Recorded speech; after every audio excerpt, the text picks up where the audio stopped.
Schau dir in diesem Video an, wie du eine Anfügeabfrage erstellst. Du kannst damit relativ einfach aus einer Tabelle Daten in eine andere Tabelle übernehmen. In meiner Beispieldatenbank könnte das Szenario folgendes sein. Du hättest eine Excel-Verknüpfung gemacht. Mache ich gerade mal auf, die hier. So, da sind bestimmte Daten drin und die würdest du gerne weiterverarbeiten in der Datenbank, losgelöst von dieser Verknüpfung, weil du da vielleicht Daten kürzen willst oder ändern und so weiter.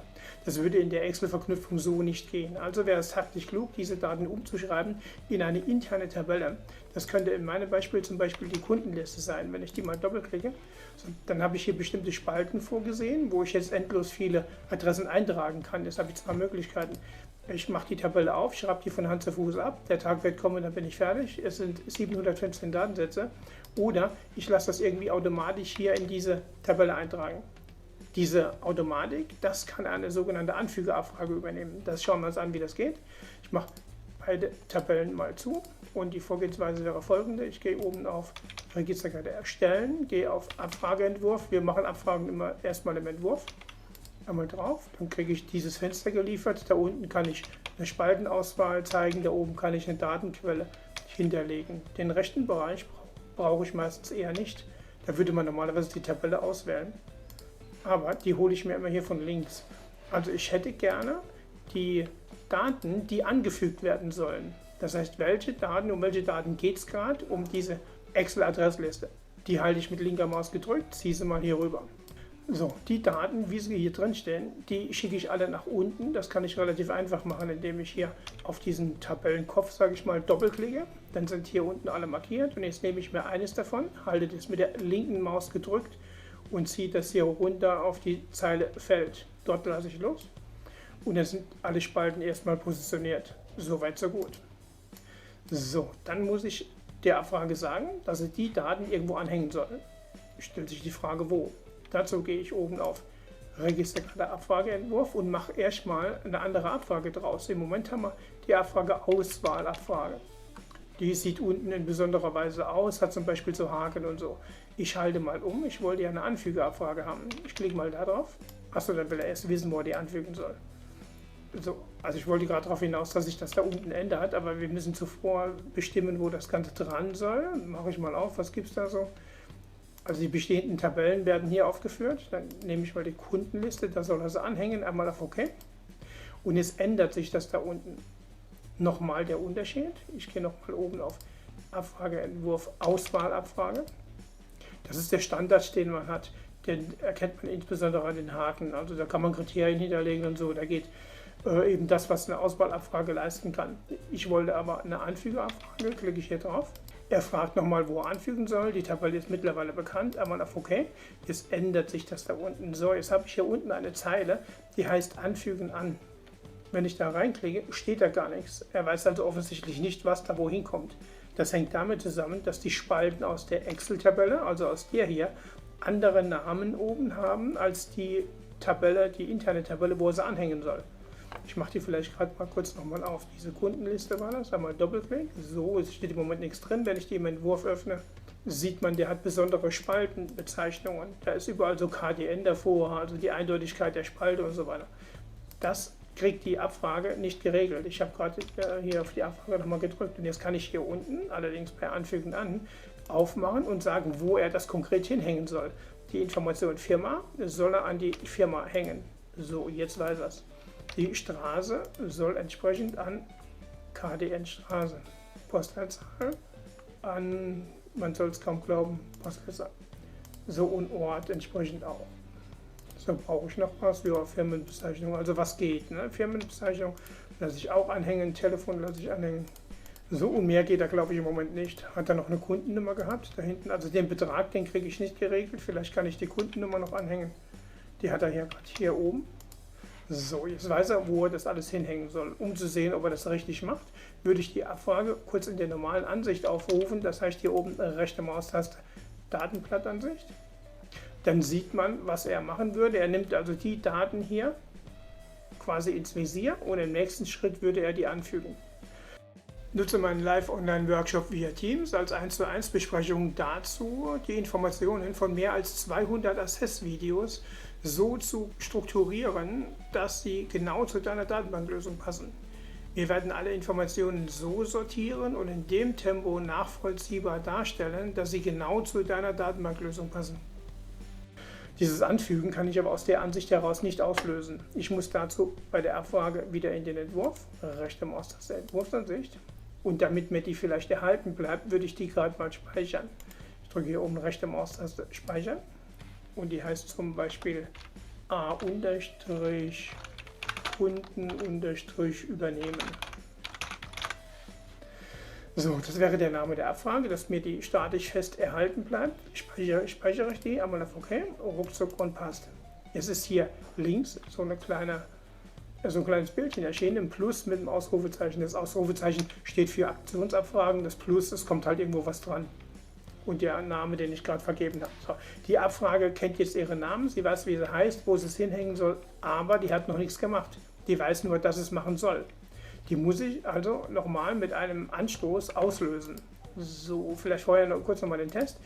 Die Kundenliste, den mache ich mal in der normalen Ansicht auf, ist im Moment leer, steht nichts drin. Wenn die Daten aufnehmen soll, muss die allerdings geschlossen sein. Deswegen mache ich die jetzt zu. Und jetzt schicke ich die Abfrage los. Wie geht das? Ich gehe oben auf Registerkarte Abfrage. Relativ weit links kann ich auf Ausführen gehen. Einmal drauf und schon zieht ihr die Nummer durch.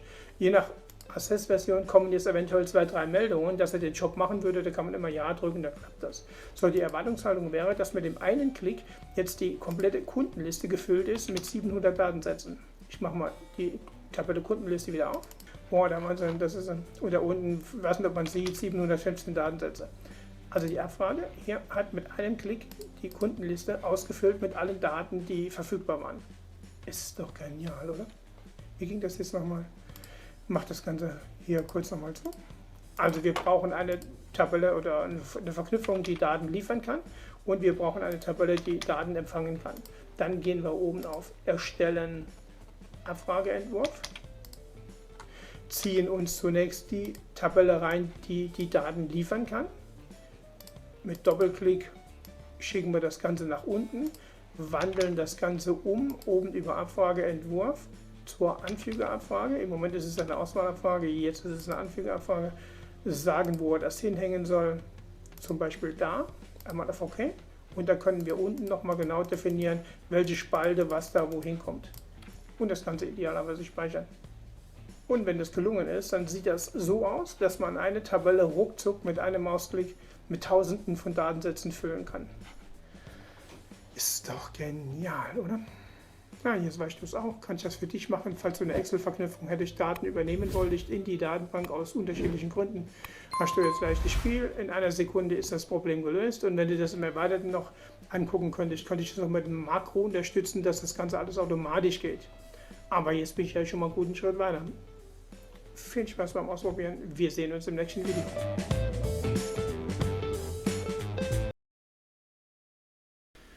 Nach dem aktuellen Video erlaube ich mir, dir nochmal darzustellen, wie viel Zeitersparnis ich mit meinem Expertenwissen in deine Unternehmung einbringen kann. Die Idee wäre, du würdest eine Datenbank entweder neu erstellen wollen oder überarbeiten oder neue Funktionen einbauen. Dazu brauchst du 2 große Zeitblöcke. Einerseits musst du dir das Wissen aneignen, um das zu können. Andererseits musst du es dann immer noch machen. Mal nicht mitgerechnet die Fehlerquote, wo man dann wieder vor und zurück muss und das Ganze dann noch weiter verlängert. Meine Idee wäre, dass ich mein Expertenwissen in deine Unternehmung einbringen kann, zum Beispiel im Bereich der Anwendungsentwicklung. Ich würde die Datenbank für dich erstellen oder eben umbauen oder erweitern, je nachdem, was du gerade als Lösungsansatz vorsiehst. Der Vorteil ist, durch mein Expertenwissen sparst du ungemein Zeit, weil ich alle Fehler quasi schon kenne, alle schon selbst gemacht, und kann die bei der Erstellung deiner Datenbank natürlich vermeiden, sodass das Ganze sehr schnell und effizient geht. Und man muss eine Datenbank, die man neu macht, vorweg strukturell durchdenken, dass man da keine Strukturfehler macht. Denn wenn die Tabellenstrukturen und Verbindungen schon nicht stimmen, dann geht die Datenbank irgendwann so schief, dass man sie echt in die Tonne treten muss und neu anfangen muss. Das kann ich mit meinem Expertenwissen verhindern, indem ich frühzeitig die Strukturen der Datenbank prüfe und überdenke, dass genau das nicht passiert. Wenn du allerdings schon dabei bist und erstellst eine Datenbank und hast so bestimmte Ideen, dann können wir auch einen Takt von 20 Minuten kurz mal über Teams zusammenschalten, um zu sehen, welche Problemstellung du hast, um einen Lösungsansatz zu finden, wo du dann danach einfach wieder weitermachst, weil du ja das Gesamtkonzept kennst und eigentlich nur diese kleine Hürde überwinden musstest. Da bietet sich eben diese 20 Minuten Expertenzeit an, um da mal kurz drauf zu gucken, und dann geht es dir wieder zügig weiter. Wenn du dir keine Zeit nehmen wolltest, während der Arbeitszeit könnten wir nach Dienst, also üblicherweise so ab 18 Uhr, einen Workshop bilden, bei dem wir genau deine Probleme ansprechen, also deine Themen in deinem Tempo, eventuell noch mit 2, 3 anderen Leuten zusammen, die sich für den Workshop einfinden, also dass man dann mehrere Lösungen finden kann, an die man an dem Abend so bei deiner Datenbank vielleicht noch gar nicht gedacht hat. Also der innovative Raum, der sich da bietet, der ist dann erheblich groß und wir können schnell tolle Lösungen für deine Datenbank finden. Würde die Problemstellung allerdings etwas größer sein, kann ich dir anbieten, dass wir einen 1:1 Workshop, also über einen normalen Workshop-Tag, 9 bis 16:30 Uhr, durchführen, wo wir genau deine Themen in deinem Tempo besprechen und eben nur deine Themen. Im Vergleich zu einer normalen Schulung hat das den Vorteil, dass das Ganze drumherum, was da so geliefert wird, dieser Beifang an Informationen, der dich für deine Datenbank gar nicht interessiert, eben nicht mitgeliefert wird, sondern nur punktgenau das, was du gerade für deine Datenbank brauchst und was für dich eine Lösung und einen Vorteil darstellt.